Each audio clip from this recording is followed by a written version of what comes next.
dalawa. Nako mama, yung anak mo na miss mo na, nandito na sa tabi mo, wala kang kaalam-alam. Eto nga yung araw, napapauwi na kami ng Bicol para isurpresa si mama. Pero yung kuya ko nag-ihaw muna ng manok para eto na din daw yung babaunin namin. Para ready daw pag ginutom kami sa biyahe. At gumawa na nga rin siya dyan ng kinilaw na talong na may kamatis. Yun yata yung tawag dyan. Malayo-layo kasi yung pabiyahihin namin dyan from Manila to Bicol. Aabutin ng 12 hours. At yung jeep na nga lang din yung ginawa naming service pauwi ng Bicol. At dahil kami nga lang naman ang sakay sa jeep, ay pinaglalagyan nga nila ng unan at foam para daw may higaan kami pag nangalay sa biyahe. Sa mga oras na to ay lumarga na nga yung jeep dyan at umpisa nang makipagbakbakan yung mga puwet namin sa upuan. Medyo malayo-layo nga yung biyahe namin dyan, kaya naman nililibang na lang namin yung sarili namin sa pakikipag-chismis. Kaya naman guys, ay tara na. Kayo ay inaanyayahan ko na sumama sa aming biyahe. Medyo sumakit na nga yung puwet ko dyan, kaya humiga na muna ako. At hindi pa rin nga ako mapakali, kaya eto, umupo ulit ako. Gusto ko nang paliparin yung jeep para makarating na kaagad kami ng Bicol. Excited malala kasi. Sa mga oras na to ay medyo inaantok na nga ako dyan, kaya humiga ulit ako at para matulog na. Kaya lang ay hindi talaga ako makakatulog dahil maligot yung jeep. Kaya naman bumangon na nga lang ulit ako dyan para makipagchismisan. At ayan, inumaga na ako sa pakikipagchismisan, kaya eto na yung naging itsura ko kinabukasan. Kaya naman kung nakaabot ka sa puntong ito ng video na to, baka naman paiwan ng isang bakas dyan para malaman natin kung hanggang saan nakaabot ang video na to. Ang iyong suporta ay napakalaking bagay na para sa akin. Palagi nga lang pala nating tatandaan na hanggat may isang naniniwala sa atin ay magpatuloy lang tayo sa mga pangarap natin. At eto na nga guys, ang pinakahihintay ko, malapit na ako sa katotohanan. Nagbihis na nga ako dyan. Yung ate ko na tumatakbo pa kasi sobrang excited din na makita ako at mayakap. Pero sabi ko time out muna at baka makita tayo ni mama. Dito nga ay magpapanggap akong rider tapos may delivery para sa kanya. Titingnan ko kung makikilala niya ako. May dala-dala lang akong parcel dito at nagsuot ng helmet para hindi ako makilala ni mama. At sa mga oras nga na to ay nakarating na tayo guys. Labi naghanap sa'yo mula? Naghanap? Deliver da? Deliver? Shopee da inay? Kitito gayawd?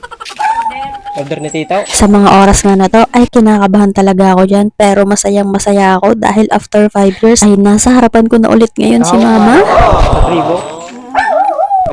Kagagaling nga magpanggap ng mga kakonsyaba ko dito.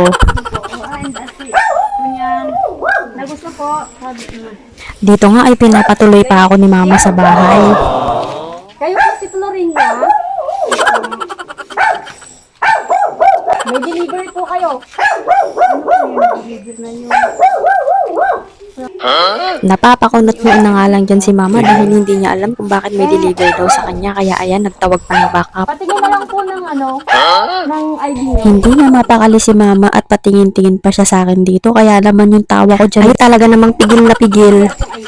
Dito nga ay nanghingi na ako sa kanya ng ID at tinatanong niya kung sa kanyang ID daw. Ay malamang ma, sa'yo nakapangalan yung parcel dyan.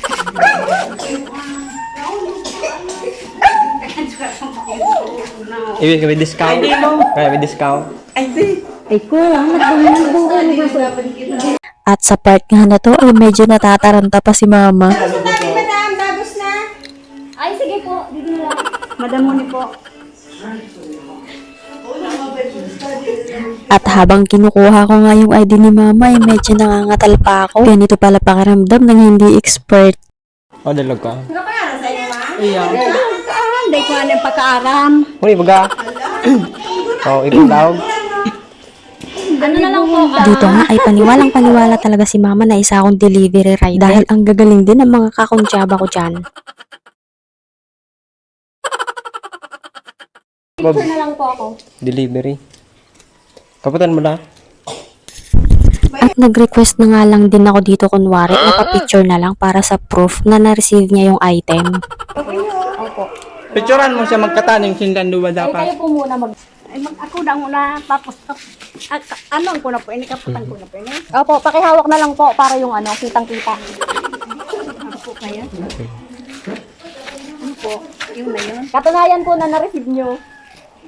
Magayon. At grabe yung reaction ni mama dito. Feel na feel niya magpa-picture. So, nag-deliver? Ikaw ba siya nag-deliver na?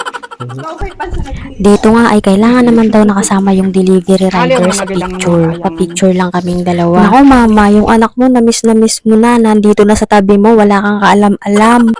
At sa puntong ito ay dito ko natatanggalin ang helmet ko. sige. Alisin mo na, madam, ang helmet mo po.